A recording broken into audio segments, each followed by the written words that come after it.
안녕하십니까. 우리 오랜만에 또 뵙게 되는 분들도 계시고 너무 감사합니다. 지난주부터 우리 성탄 시리즈 말씀을 함께 나누고 있는데요. 저번 주에 제가 조금 일찍 말씀을 좀 마쳤어요. 그랬더니 많은 분들이 환호와 어떤 축제의 분위기가 있고, 제가 저 문을 나가니까 어떤 분은 울고 계시더라고요. 너무 좋아가지고, 그래서 제가 그동안 얼마나 많은 죄악을 저질렀는지를 새삼 성탄을 맞이해서 깨달으면서, 제가 성탄 시리즈 말씀 4편은 무조건 짧고 굵게 끝내야겠다라는 생각을 제가 다시 한번 주님 앞에서 목양실에 다짐하면서 오늘 말씀도 매우 짧고 굵게 또 나누도록 하겠습니다. 우리가 살다 보면 두 종류의 실수를 합니다. 누구나 그런 실수를 하죠. 첫 번째는 가치를 몰라보는 실수를 합니다. 또 두 번째는 반대로 위기를 몰라보는 실수를 합니다. 가치를 몰라보는 실수는 정말 중요한 것을 중요한지 모르고 그냥 버려버리는 실수입니다. 올해 2월 26일 날 조선일보 해외 토픽 기사를 보니까요, 미국에서 어떤 사람이 그 야드 세일 있잖아요, 앞마당에다가 이렇게 펼쳐놓고 하는 그런 중고 장터 같이 작은 그런 야드 세일에서 작은 도자기 하나를 $35를 주고 구입했는데, 후에 알고 보니까 이 도자기가 저희 집에도 있는 것 같은, 저 중국집에도 자주 보는 것 같은데, 이 도자기가 15세기 중국 명나라 시대의 것으로 판명났고, 전 세계 이와 유사한 도자기가 단 6점밖에 되지 않는다는 그런 진귀한 골동품이라는 것을 알게 되었습니다. 전문 감정사들이 평가한 결과 이 골동품의 예상 경매가는 3억에서 5억 사이가 될 것으로 이렇게 보고 있었습니다. 가치를 몰라보면 소중한 것을 내가 갖고 있어도 그것을 헐값에 그냥 팔아버리게 되는 일이 생깁니다. 그런가 하면 우리는 반대로 두 번째 실수, 오히려 위기를 몰라보는 실수도 합니다. 우리나라에서 잘 체감되지 않으면서도 매우 심각한 문제가 뭐가 있을까 제가 한번 생각해 봤거든요. 근데 그 중에 하나가 뭐가 있냐면 이 저출산 문제가 있습니다. 우리나라는 2001년부터 2011년 동안 1.3명 이하로 떨어진 저출산율을 무려 11년째 유지했고, 현재는 1명대가 드디어 파괴가 되었습니다. 뚫려서 0.837명으로 OECD 국가 중에 압도적 1위입니다. 일본이나 다른 나라 같은 경우 저출산으로 고생한 나라도 11년째 저출산율을 유지하는 나라는 거의 없습니다. 아니, 거의 없는 게 아니라 제가 알기로는 없습니다. 우리나라가 지금 계속 하고 있죠. 지금으로부터 16년 전에 브레이크 뉴스라는 매체에서 우리나라 인구 감소에 대해서 분석한 결과가 있었습니다. 이 뉴스가 제가 언제 거냐면 2005년도 겁니다. 2005년도에 그 우리나라 인구 감소에 대해서 어떤 분석 결과를 내놨냐면, 그 기사에 따르면 이대로 저출산이 계속될 경우 2020년이 되면, 그러니까 그때는 15년 후를 내다본 거죠. 2020년이 되면 14세 이하의 유소년들 아이들의 인구보다 65세 이상의 노인 인구가 더 많아질 것이라고 예상했는데, 그 예상은 적중했습니다. 그래서 현재는 14세 이하 유소년 인구보다 65세 이상의 인구가 240만 정도가 더 많아졌습니다. 그리고 이대로 갈 경우에 이 브레이크 뉴스에서 어떤 보고를 내놨냐면, 그 당시에 2055년도에는 우리나라 인구가 지금은 5천만 명 초반대거든요. 그런데 2055년 이 저출산이 계속될 경우 2055년에는 3,400만 명으로 줄어들고, 한 300년, 250년 후 2300년이 되면 31만 명, 의정부 시의 한 절반 내지는 3분의 2 정도의 인구로 줄어들고, 2954년이 되면 지구상에서 한민족은 아주 자연스럽게 완전히 멸종이 되게 된다는 보고를 했습니다. 저출산이 계속된다면 그렇다는 말입니다. 우리가 아무것도 잘못하지 않아도 저출산이 계속되면 우리나라는 자연스럽게 없어집니다. 지구상에서 그냥 없어지고, 옛날 역사책을 떠들렀을 때 한국이라는 나라가 있었다라는 것만 되짚어 볼 수 있을 정도입니다. 저출산은 심각한 위기이지만 지금 우리에게 전혀 체감되지 않기 때문에 위기를 몰라보는 실수를 할 수 있는 한 예로 우리가 뽑을 수 있습니다. 이와 같이 위기는 꼭 우리에게 전부 심각하리만치 느껴지도록 오지는 않습니다. 진짜 위험한 질병일수록 잠복기가 있고 그 증상이 심각하게 우리에게 체감될 때는 이미 때를 놓치는 경우도 우리는 빈번히 찾아볼 수 있습니다. 이렇게 우리는 가치를 몰라보는 실수도 하고 위기를 몰라보는 그런 실수도 우리는 저지르면서 살게 됩니다. 저는 오늘 인생에서 저지르는 두 번째 실수를 생각하면서 좀 말씀을 나눠보려고 합니다. 왜냐하면 예수님은 두 번째 실수, 즉 위기를 몰라보는 우리들의 이런 절망적인 현실에서 탄생하셨기 때문입니다. 좀 전에 말씀드린 대로 위기가 정말 심각해도 그만큼 체감이 안 될 수 있습니다. 아마도 인생에서 가장 위험한 문제는 바로 영혼의 문제입니다. 우리에게 닥친 영혼의 위기도 심각한 정도와 관계없이 체감이 거의 안 됩니다. 예수님을 믿지 않는 분들 중에 죄에 대한 심각성이 여러분에게 거의 없을 수도 있고, 내가 안 믿는다고 크게 어려운 게 있나? 이렇게 생각하실 수도 있고요. 반면 예수님을 믿는 분들도 자신의 신앙이 냉랭해져 가고 있음에도 불구하고 그 심각성을 잘 느끼지 못하기도 합니다. 예수님의 탄생 이야기는 우리들이 체감하지 못하는 심각한 상태에서 시작되었습니다. 우리는 하나님의 사랑 올인이라는 주제로 성탄 시리즈 말씀을 나누고 있습니다. 저번 시간에는 예수님의 탄생이 우리를 위해 자신의 모든 것을 포기하고 우리와 같이 되기 위한 결정이었다고 말씀드렸습니다. 오늘은 또 다른 관점으로 예수님의 탄생이 하나님의 올인이었음을 나누도록 하겠습니다. 성경을 보면 예수님의 탄생에 대한 이야기가 아주 많지는 않더라도 아주 다양하게 기록이 되어 있습니다. 그런데 그 이야기 중에서 예수님의 탄생을 빛과 어둠에 비유해서 기록한 말씀이 있습니다. 그 말씀은 바로 요한복음 1장입니다. 요한복음 1장 9절은 예수님의 탄생을 이렇게 기록했습니다. 우리 다 같이 읽어보겠습니다. 시작.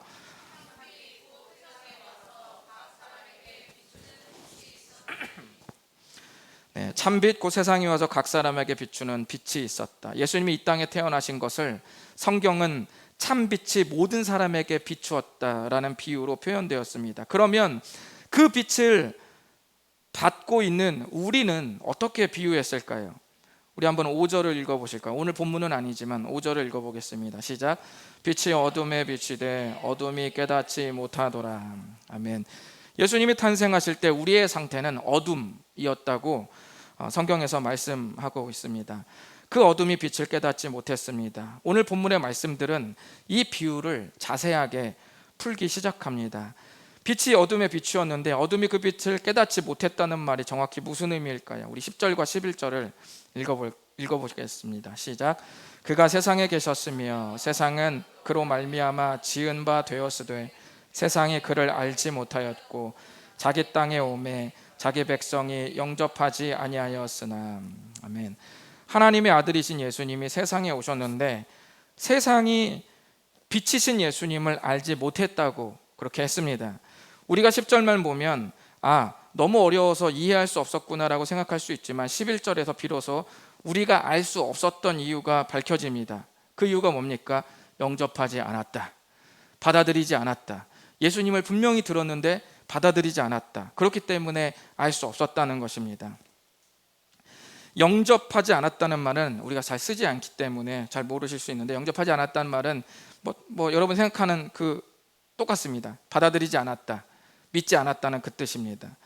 이 구절의 원래 의미를 보면 좀 아주 재미있는데요. 11절에 여러분 보시면 자기 땅에 오셨다 이렇게 말씀했죠. 그런데 원래 의미에는 자기 땅이라는 말이 아니라 그 자신의 장소라고 되어 있습니다. 그 자신의 장소로 왔다. 그러니까 이 무슨 말이냐면 좀 더 와닿게 번역하면 예수님이 그냥 자기 집으로 들어오신 거예요. 자기 집으로. 이렇게 번역할 수가 있습니다. 어제 제가 주말에 교회에서 이제 있다가 사역을 하다가 이제 오후에 잠깐 집으로 올라갔는데 문을 여니까 마침 우리 김경희 성도님께서 와 계시더라고요. 그런데 김경희 성도님께서 저를 딱 보시더니 앉아 계시다가 목사님 하면서 이렇게 일어나면서 저를 이렇게 맞이하시려고 이렇게 했습니다. 그러니까 저를 알아보시는 거죠. 여러분, 요한복음 1장 12절은 그 반대였다는 말이에요. 예수님께서 자신의 집에 오셨는데 그 집에 있던 우리가 예수님을 보면서 예수님이라고 이렇게 알아봐야 되는데, 사람들이 자기 집으로 들어오시는 예수님을 보면서도 알아보지도 않았을 뿐만 아니라 오히려 마땅히 오신 그분을 받아들이지 않았다는 말이에요. 남의 집에서 살고 있는데 정작 그 집주인이 들어왔는데도 그걸 알아보지도 않고 별로 받아들이지도 않고 수용하지도 않았다는 거예요. 이게 그런 뜻입니다. 나가세요, 그렇게 말했다는 거죠. 여긴 내 집, 내 땅, 내 돈, 내 산입니다. 그렇게 말했다는 거예요. 요한복음 1장에서는 우리의 이런 상태를 뭐라고 말하냐면 어둠이라고 그렇게 말했습니다. 이 어둠은 그 어떤 것으로도 해결이 안 됩니다. 성경은 그 어둠을 또 어떻게 표현하냐면 죄라고 정확히 말씀하셨습니다. 죄의 문제는 어떤 것으로도 해결이 안 됩니다. 우리가 옷이 더러우면 갈아입으면 되죠. 몸이 더러우면 샤워하면 됩니다. 물론 샤워 안 하는 분도 있지만, 근데 몸이 더러우면 샤워하면 됩니다. 그런데 우리의 마음과 영혼에 묻어있는 이 죄는 어떤 것으로도 지워지지 않습니다. 철수세미로 아무리 내가 양심의 가책이 느껴져서 가슴을 빡빡 닦아도 내 마음속에 묻어있는 이 더러움은 지워질 수가 없습니다. 그래서 히브리서 9장 27절에 한 번 죽는 것은 모두에게 있다, 그러나 정한 것이지만 그 후에는 반드시 심판이 있다고 기록이 되었습니다. 그뿐만 아니라 죄의 문제는 단순히 하나님께서 너 죄를 졌다라는 심판에서 끝나지 않습니다. 계시록 21장 8절을 보시면 그러나 두려워하는 자들과 믿지 아니하는 자들과 흉악한 자들과 살인자들과 음행하는 자들과 점술가들과 우상 숭배자들과 거짓말하는 모든 자들은 불과 유황으로 타는 못에 던져지리니 이것이 뭐라고요? 둘째 사망이다. 한 번 죽는 것, 첫째 사망은 모든 사람에게 정해진 것이다. 그런데 믿지 않는 자들 또는 거짓말하는 자들, 그 외 모든 죄로 철저하게 죽을 때까지 해결이 되지 않은 사람들에 한해서 둘째 사망이 임한다 라고 말씀하고 있습니다. 바로 이 둘째 사망으로 치닫는 인생이 어둠에 있는 모든 사람들의 운명이라고 요한복음 1장에서 말씀한 것입니다. 이 상태를 계속 방치하면 서두에 제가 말씀드린 것처럼 위기를 몰라보는 두 번째 실수를 저지르게 됩니다. 나는 아무렇지 않은데 계속 살다 보면 이런 심각한 영혼의 상태는 마지막 딱 가면 완전히 우리가 그토록 바라던 건 모든 거 소멸됩니다. 내가 그토록 모았던 거, 내가 원하던 삶, 내가 머릿속에 그렸던 그 아름다운 그 수많은 행복과 가치관, 모든 것들은 완전히 소멸됩니다. 그리고 나는 철저하게 죄의 문제에서 해결되지 못한 채 두 번째 사망을 맞이하게 됩니다. 이것이 우리에게 처한 어둠, 바로 그 상태입니다. 치명적으로 위기인데도 전혀 체감되지 않기에 계속 가는 인생, 아니 오히려 그 치명적 위기를 더 부러워해서 돈이 최고가 되는 인생이 바로 깊은 어둠입니다. 그렇다면 과연 이 어둠은 무엇으로 밝힐 수 있을까요? 바로 이 순간 요한복음 1장 9절이 말씀하고 있는 겁니다. 바로 이런 깊은 어둠 속에 도대체 무엇이 나의 어두운 인생을 과연 밝혀줄 수 있는 것인가? 기웃고 기웃기웃 거리다가 그 어떤 빛도 찾을 수 없을 때 바로 요한복음 1장 9절이 말씀하시는 겁니다. 참 빛 곧 세상에 와서 각 사람에게 비추는 빛이 있었다. 그 빛을 자신의 어둠에 비추도록 있는 그대로 받아들이는 사람을 주님은 하나님의 자녀가 되게 하셨습니다. 어둠에서 빛으로 옮겨진다는 말입니다. 왜 이것이 가능하냐면 우리의 어둠에서 출발한 변화가 아니기 때문이에요. 어둠에서는 빛이 나올 수가 없어요. 어둠에서 나오는 것들은 어둠입니다. 우리의 어둠에서 출발한 변화가 아니라 빛이신 예수 그리스도를 믿고 그로 말미암은 변화이기 때문입니다. 그래서 골로새서 1장 13절과 14절은 다음과 같이 말합니다. 한번 읽어보시겠습니다. 시작. 그가 우리를 흑암의 권세에서 건져내사 그의 사랑의 아들의 나라로 옮기셨으니 그 아들 안에서 우리가 속량 곧 죄사함을 얻었도다. 아멘. 그래서 또 다른 신약 성경, 바로 이 골로새서 1장 13절 14절은 우리가 예수님을 믿게 된 것을 뭐라고 말합니까? 흑암의 권세에서 건져내셨다, 이렇게 말했습니다. 그리고 그의 사랑이 아들의 나라로 옮기셨다고 이렇게 기록했습니다. 이 모든 변화를 위해 예수님은 빛으로 오셨습니다. 14절을 다 같이 읽어보시겠습니다. 시작. 말씀이 육신이 되어 우리 가운데 거하심에 우리가 그의 영광을 보니 아버지의 독생자의 영광이요 은혜와 진리가 충만하더라. 아멘. 14절은 그 빛의 실체가 무엇인지 말씀하고 있습니다. 이따금씩 어떤 말씀을 가르치면 성경 공부하다 보면 어떤 성도님이 이렇게 말합니다. 잘 이해가 안 되는데요, 좀 예를 들어 주시면 안 돼요? 라고 어떤 분이 얘기를 할 때 있어요. 맞습니다. 여러분, 글자로 되어 있고 어떤 음성과 말로 가르침을 듣는 것으로는 잘 와닿지 않고 이해가 되지 않을 때가 있어요.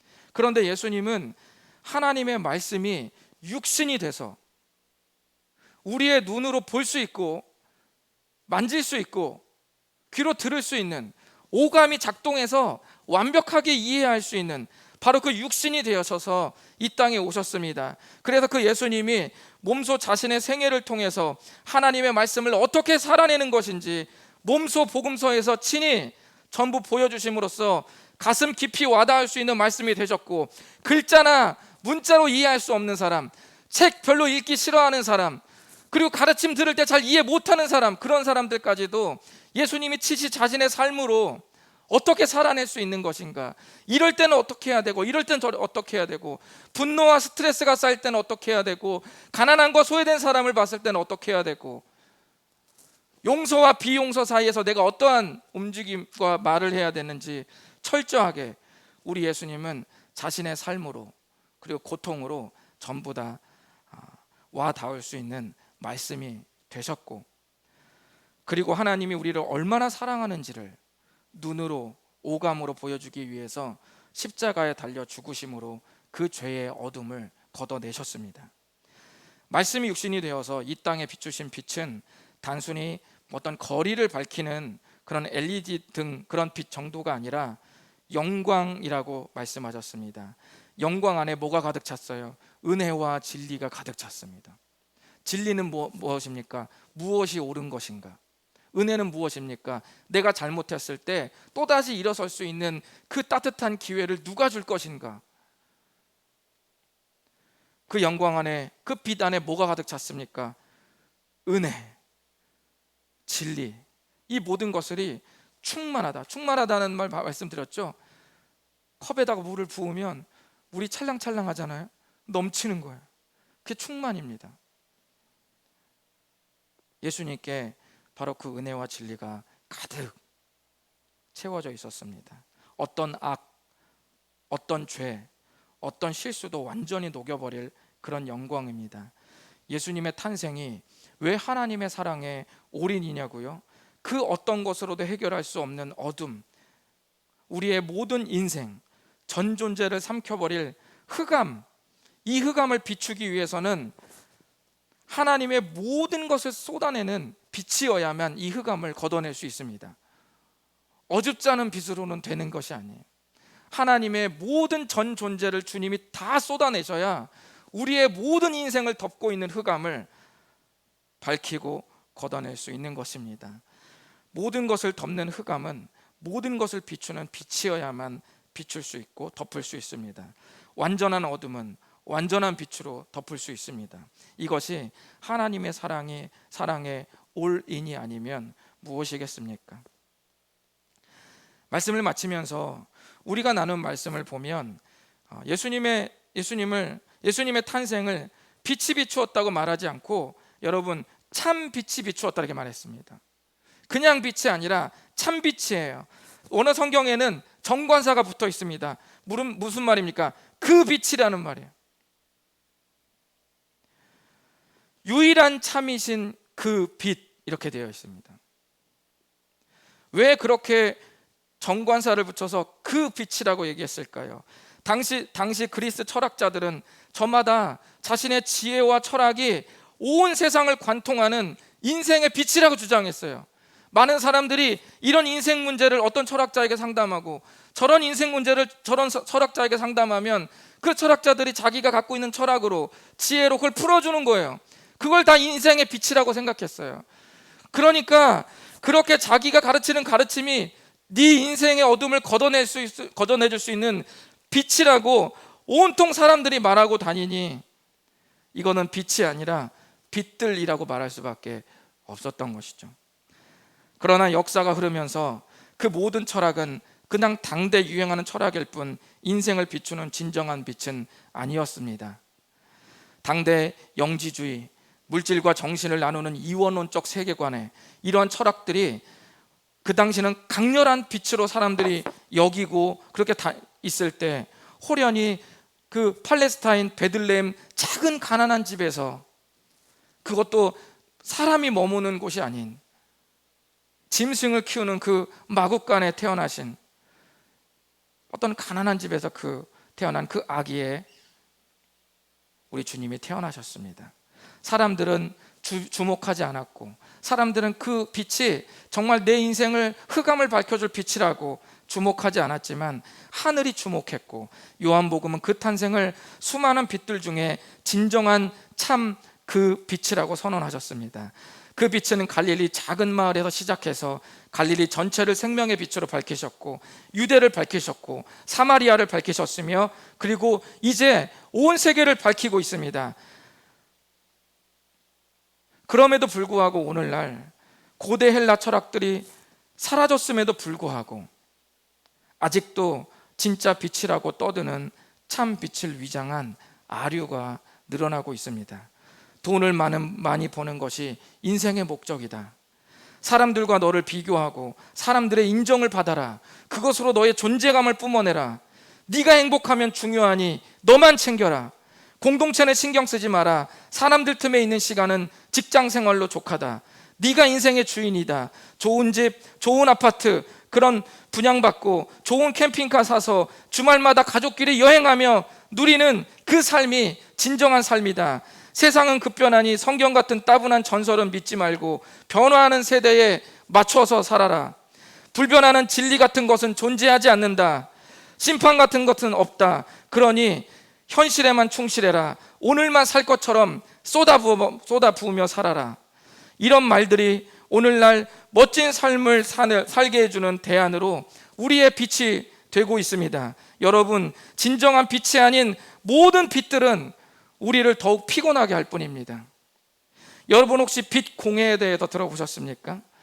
빛 공해에는 여러 종류가 있는데 의도하지 않는 공간에 들어오는 침입광이 있고, 강렬한 빛으로 눈에 피로를 주는 눈부심 현상이 있고, 하늘로 누출된 빛이 수증기나 먼지 등에 굴절되거나 산란돼서 하늘의 밝기가 예상보다 밝아지는 산란광 등이 있습니다.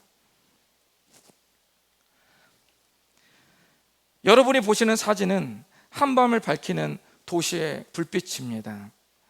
2016년 보고에 의하면 우리나라 빛공해 면적 비율은 전 세계에서 두 번째 수준이라고 그렇게 말했습니다.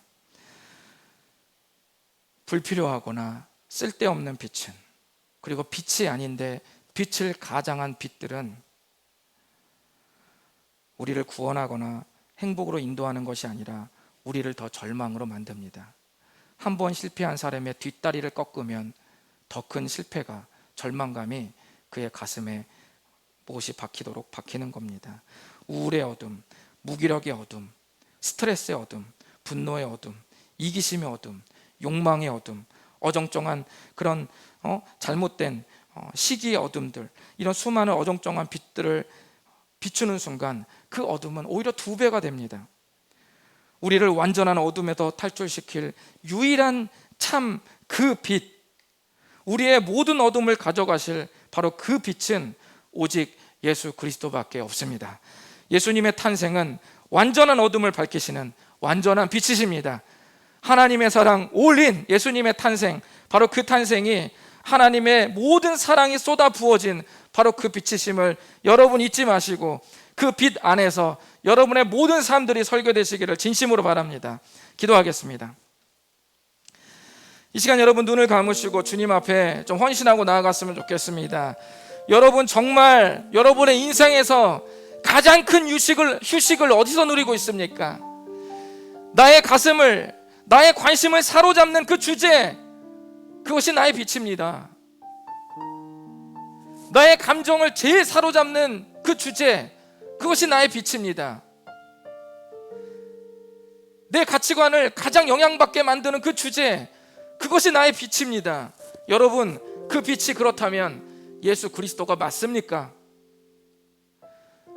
예수 그리스도의 그 빛을 쬐기 전까지 그 아류의 빛들을 쬐는 것은 인생의 진정한 해결이 아닙니다.